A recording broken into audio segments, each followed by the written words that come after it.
to the project's survival. The chief project test pilot was faced with a very difficult decision. He was well aware of the dangers of an engine failure and of the consequences of cancellation.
The first flight had demonstrated the potential of the aircraft, but for technical reasons it was not to fly again until the very last day of the year.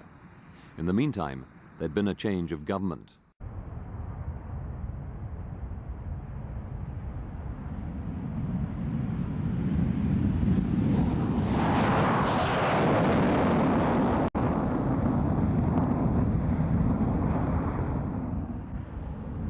Yes, well, we ran into a number of unexpected problems at Boston Down. First of all, it was planned that I should fly it for the first 4 or 5 flights until I was satisfied with its handling qualities, because you have continuity of experience. The more you fly a new type of airplane, obviously the safer the flying becomes, because you're on a learning curve. On Flight 2, we had a very severe vibration problem. We had it again on Flight 3. These were engine-associated problems, or engine system-associated problems. And then on Flight 5, we had a major undercarriage malfunction, which could have lost us the prototype. It was actually an abandoned aircraft case had we chosen to take that road. But in consultation with Don Bowen in the back, I said, "Okay, Don, here's your opportunity to try out Martin Baker." That was the ejection seat. And he said, "What are you going to do, B?" And I said, "I think I'm going to try and land it." And there was a long pause from the back, and he said, "You're not going to get rid of me that easily, I'm staying." And so we landed it with the undercarriage in the wrong place. There were a number of problems with the undercarriage. The first one we encountered was sequencing. The undercarriage was not carrying out the correct sequencing in raising and lowering, and that took some time to get right as we touched the ground. It caused vibrations to run right through the airframe. You had an oscillation which was about the same rate as the natural frequency of the human eyeball. So that at the moment you touched it, you stopped being able to see the runway for a fraction of a second. The very nature of test flying will invariably throw up the occasional dramatic moment.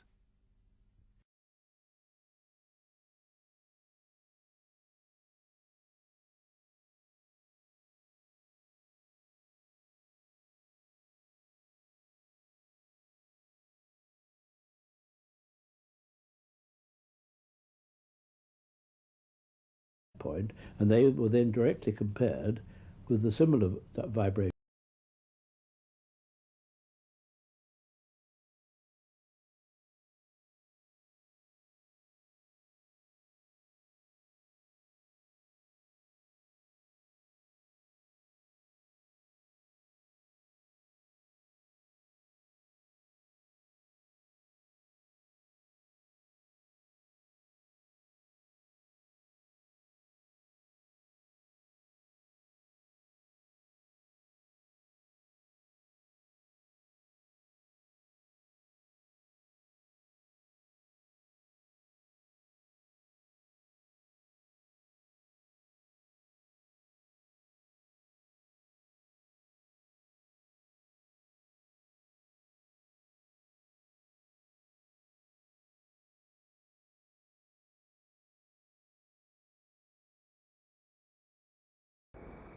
Flight 14 was not simply a return home.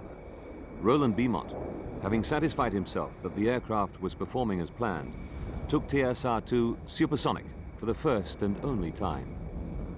Engaging reheat on just one engine, the acceleration was such that he left Jimmy Dell behind, even though he had engaged full reheat on both Avon engines of his Lightning.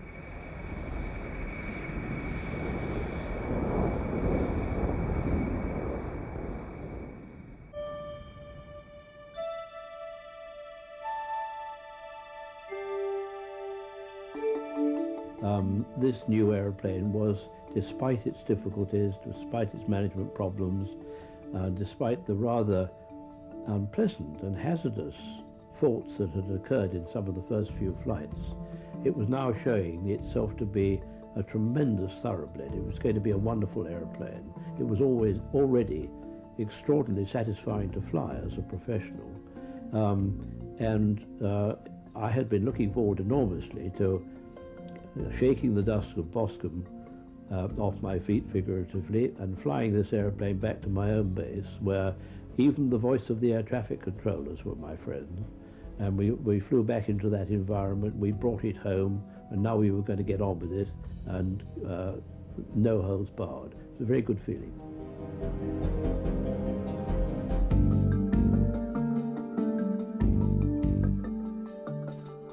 TSR220 was at Boscombe Down and programmed for its first flight on the 6th of April 1965. But the gathering momentum of opinion against the project had become unstoppable.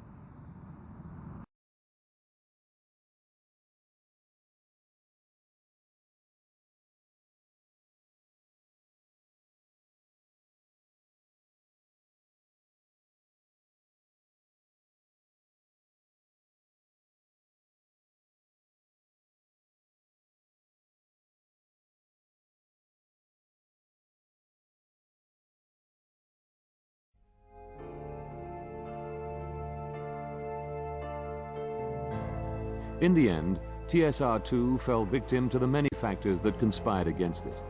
Politics, both national and international, inter-service rivalry, and an unwieldy management structure all ensured that delays and escalating costs became inevitable. If the cancellation of the project was the result of a callous political decision, then TSR2 was also a victim of its own ambition.